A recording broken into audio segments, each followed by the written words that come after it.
Hello everyone! Welcome to your daily dose of World of Warships Legends shenanigans. Shenanigans indeed is what we have tonight for you. I am, of course, your host, Phoenix61. Make sure you are subscribed to the channels. We are doing stomp games today, right? This is where, I typically, a lot of times when when the games aren't competitive, they aren't as fun to throw up on YouTube, but occasionally when we contribute heavily to the stomp and or have some just interesting game moments and or some good scores, right, or something at the end, right, something to make it worthwhile. I kind of string a few of them together because, as you know, when your team tends to dominate and get that game momentum going where you just kind of plow through everyone, the game ends up being short, right? So I think I've got 3 here stacked together for your all-in-one enjoyment for Hulk smashes for the day. So we are in the GK first here. This is, of course, we've got this rigged out for a secondary kind of brawler type build. This Alaska is up quite a bit here as well. And we're just kind of utilizing island cover to make sure that not a lot of enemies can shoot us at once, right? And what happens here, especially at first here, is we just don't get a lot of attention on us, right? And so I'm sitting here asking for it, and I'm like, you know what, we'll just keep going, right? And then we do see that B did have a destroyer, right, an enemy destroyer in it, so I did trigger our sonar here. So I was trying to push up and hopefully pick up that, unsuspecting destroyer that may or may not be around the corner here, right? But we are, of course, spotted just because we're firing our main guns. There's a Alaska up here as well.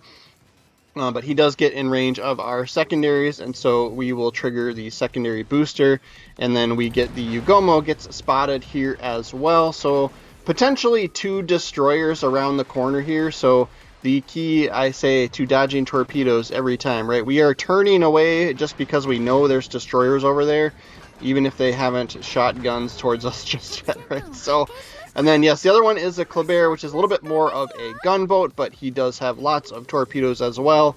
They are just kind of shorter range, and we are, of course, in range of that, so this turn worked out for us perfectly there as well, and we were able to get him off the board with main guns fairly early on as well, right? So both destroyers down, and then this is the golden moment, right? So those few key plays early on in the game here, right, getting those destroyers off the board just creates this massive momentum. Yeah, we did slow down just in case that Kleber said torpedoes on the other side of the island, right? Use the island, right? Use the island as cover there in that scenario.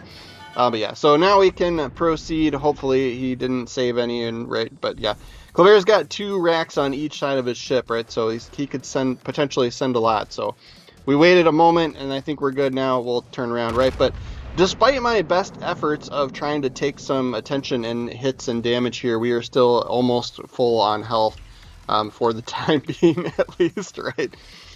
So yeah, we'll come back around, and yeah, 55,000 damage too. It just didn't really feel like it was a lot of effort involved in that either. But yeah, getting that destroyer, right? The damage we did to that Kleber is probably going to be helpful come XP earnings, leaderboard time at the end of the game, right? So your XP is always based on the percent amount of damage that you've done to a ship, right? So getting the big hits on the battleships was great for your damage numbers, but not always great for your XP, right? So we took a shot at the Minotaur, and as typical broadside Minotaur, it's kind of a little bit of luck there, right? Because the Kurfürst, these German battleships don't have the best aim with the main guns, but we did, it only took a couple of hits, and so that worked out for us there again as well.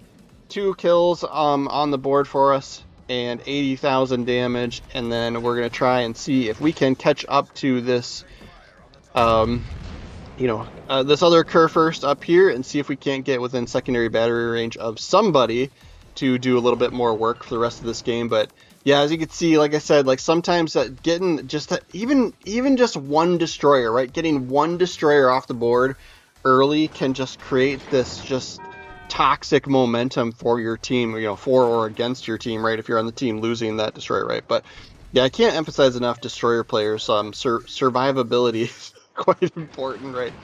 So it looks like we might be getting secondaries on the Burgoyne that's coming out around here. So we'll turn in towards him we'll turn away from the Kurfürst just because he looks like he's going to kite away, right? So we'll turn away from him so we're not broadside to him, right? He did get a good chunky amount of damage done against us, but at this point in the game, it doesn't really matter anymore. But yeah, we'll trigger the secondary booster for the Burgoyne and see what kind of damage we can do to this guy. And, like I said, this was one of those games where it was almost like, we needed a couple more players that weren't good on our team so that we could kind of continue, to plow through ourselves. But yeah, I think we took away all their points or something there. So, enemy team lost all its points, so then that gives us the win there. Right, so sometimes those games where it's just like the skill set or sometimes it's not all skill set, right? It's just that bad luck momentum in the beginning, right? That can just create that momentum, right? Like you're screwed, right? Your team collapses because of one or two, ships going down early, and then that's it, right? So. But yes, here a German brawling battleship. I think I've got a Kitakaze game for game number 3, so it's not all the Germans today. But yeah, Cleveland coming out broadside here, and again, kind of wishing I didn't have a German battleship. It's yeah, because the aim isn't the greatest, right? We get an overpen anyway, whatever. But yeah, there are already a couple of ships within secondary battery range. And this here is we're asking for it on this one for sure, right? I'm being your typical German battleship player, overly aggressive, probably pushing up too much. But as we move into this zone, yeah, we get the double fire there. We do see the smoke screen off to our left, so I'm kind of trying to hold on to the damage con because I know there's probably a destroyer over there. Missouri out off in the distance. Torpedo tubes getting damaged, as that's your classic classic German battleship. But I'm like, all right, let's get rid of the fire, and then we do know with this BA Tirpitz we do have longer range torpedoes, so that's kind of part of why I was like, all right, let's see if we can use these torpedoes, right, since this what damage. So it was a 3 for on the damage con there, right? Whether or not it was the best decision or not, right? We will find out. But yeah, as we kind of push up into this zone, we've got a lot of support on our team behind us, right? So at this point, I am kind of being the cannon fodder, but I'm like, at this point, if I can get up behind this island with an A here, not a lot of stuff's going to be able to shoot me, right? So like we made it far enough, which like, and I kind of don't recommend, right? Like if the other team would have played this a little bit different, and spread out themselves, right, we probably wouldn't have got away with this, right? And then this last destroyer we see is the Friesland, and so we know the Friesland does not have torpedoes, so we don't have to worry about torpedoes, at least not from him, right? There's a couple of cruisers out here that, might be worrisome. But regardless, we now are in, like, a safe spot, right? Like, not a lot can shoot us, with exception maybe this Schoenhurst. Most of his stuff hit the island there as well. But yeah, we did consume half of our health pool plus a heal at that point, so right, it wasn't all good, but do manage to push up and create this sort of bottleneck position, and now my team can come up, right? Like I don't, like I said, like I don't really recommend this strategy, right? Like I think most, like, more than 50% of the time it's just not going to work out for you, and you're going to get, especially if you're alone pressing through a zone like that, you're going to get focused fire, right? Like you're going to get most of the enemy team trying to pick on you and get your guns off the board first, right? But we made it to like a little bit of safety here, and now we can be a little bit smarter about our movements and see if we can't get to, points in the map where we can, go kind of one-on-one or, pick on one person here and there, right, and kind of duck and weave between these islands, right? So we'll try this approach. Since the Friesland got spotted here, I'm going to try and use main guns to get rid of him. We all know the best enemy destroyer is a dead destroyer. I did set the primary target for the secondaries to go after him, and so that worked out for us quite well as well. That may have been the deciding factor there, right? There are several other ships that are probably within secondary range there, and me triggering that may have been what finished, got the job done there. You never know for sure, but right. So here I am, like, all right, we'll go into like we got the zone capped. We'll go into a kiting away defensive position. It's kind of like one of those games where I was like, all right, I'm probably dead now, but like we gave our team a significant advantage, and we had fun with it, right? It was fun being aggressive, stupid, battleship, right? And then, of course, yeah, speaking of aggressive and stupid, Fiji comes full broadside to a battleship. And so, good night, thanks for playing, and we'll see it in the next game, right? And so that gives us a second kill, and we've got, tons of ribbons. We're on third row of ribbons here. Devastating strike, and then for medals, yeah, devastating strike from that, and then a close quarters from the Friesland. And we're still alive here. We still got one more heal. We're kind of kiting away now, trying to, we're in survival mode at this point, right? We'll use our last heal, see how long it lasts for us, but these remaining enemies just don't have a lot of health left, and so, it's kind of like one of those games where it, like, doesn't matter, and being now at this point would be totally fine to be stupid and aggressive, but we've got this kind of, got this skill, a little bit of luck, a little bit of positioning, always goes a long way. Third kill for the game there, and Shorenhurst, and we're still alive here too, right? I don't know if the enemy team is just giving up on trying to kill me, but that worked out quite well for us here too. This like shrunken down variant of this map as well, right? Like you got to kind of play into that as well. Like this is the ship for the job, so to speak, right? As you get these tier 7 battleships where you get put in with what are these might be tier 6 ships, some of these, just because we got the shrunk down version of the map. I'm not sure. D7P is a 7. I think Shorenhurst is a 7, right? Like, but anyway, Massachusetts 7, right? So I don't know, but anyway, when you get these like shrunk down versions of the map, and you're in like a sort of brawler ship, right? That's a little bit of an advantage for you, right? So we're kind of the right tool for the job, so to speak, as well. D7P is going to be the last guy on the board. We'll see if we can get kill number 4 here. Yes, we can. So close to a Kraken. We do get Dreadnought as well in that game. We'll take a quick peek at the leaderboard, and then we'll bust out a Kitakaze game. I haven't played Kitakaze in a while, so it's one that I need to dive into more. Right, 2,800 XP. It kind of felt like we did a little bit more than that, but the game was kind of short. And then, walked away with 600 grand in silver as well. Always a welcome sight, that silver, right? So Kitakaze, this is the second line of destroyers for the Japanese destroyers, and a lot of these destroyers are kind of a mix, but for sure when you get to Kitakaze, you want to build this out as a solid gunboat, right? You only get the 1 torpedo launcher. You do get 2 torpedo reload boosters, which is really, really nice, but if you look at the cooldown for that, it is 4 minutes, right? That is an epically long time. But yes, we are a gunboat.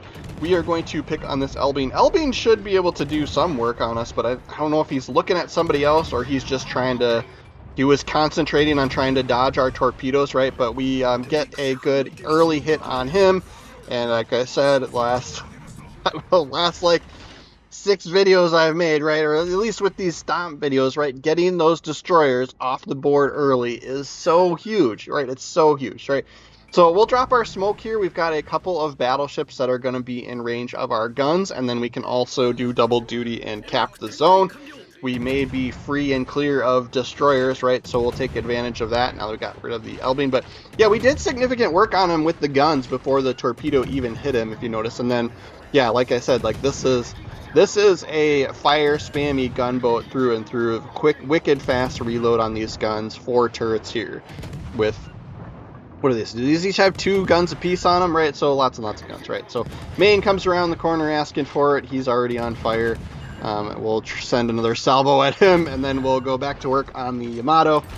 We did not get the kill. Somebody else had fire on him. Pommern had fires on him, so they got the kill for the Maine. We do lose our Z-44 on the other side of the map there. But once we get this capture, right, we've got, if I'm looking at the mini-map, right, I'm the destroyer, and I've got 2 cruisers behind me, right, so they're sort of relying on me to do some spotting, so I'm fully expecting them not to, kind of come out of, hiding and spot this battleship for us, right, so we'll start moving out and around and start heading towards the other caps to help with them, because this Yamato looks like he is going to want to kite away and try and survive as long as he can, right? So I always kind of say it, right? There's no need to chase enemies that are moving away from objectives, for the most part. It's pretty rare that you'll see me do that, right? Even one that's kind of low on health, right? Our guns are of better use somewhere else, right? So And then, like, this was a little bit uneventful in the middle portion of this game, so I am going turbo speed here while we, just like, while everything crumbles around us in this particular match, right? They lose a couple more ships here. And then, so yeah, we're heading towards all the way over to A, because that's where the other destroyer is, right? You're kind of, I'm always kind of, one of my favorite phrases here is, the right tool for the job. We are a good destroyer hunter and killer, right? So I will head towards them, see what we can do there. B got capped by our allies, so we don't have to worry about that. We do have a little bit of health here with this ship and built into this ship, so, a Seattle that's kind of low on health here. I don't mind drawing a little bit of fire if we can try and help finish him off. We do have the smoke if we need it, and a Colbert, and 2 Colberts out there could do some pretty wicked work on us, right? So we are going to slam on the brakes and use our smoke screen here. Unfortunately, nobody else was spotting them, but we didn't really have a choice there. It was die or smoke, so we smoked, right? And then, yeah, we've got our torps ready. This was a 6 torpedo tube launcher, right? So it's kind of fun, but yeah, I think a lot of people still kind of don't really expect you to be so heavy on the guns, right? If you build into the guns, this ship can be pretty wicked. You do have to be careful, right? You're at higher tiers, so there's a lot of other destroyers that have like radar and sonar and all that other fun stuff like that, right? So if you're in that situation where you are the one you're the one spotted and you can't see what's shooting you, right? You can go down pretty quick as always, right? But so somebody else is picking up these 2 Colberts, so we will be able to damage farm them. I didn't even bother with the damage con on the engine damage since we're going to sit here in our smoke anyway, and I'm not really worried about torpedoes. I am kind of curious where their last destroyer went, but at that point, again, it did not matter. That's going to be it for our video for the day, guys. Make sure you are subscribed to the channel. We got second place on the leaderboard there. We will see you tomorrow.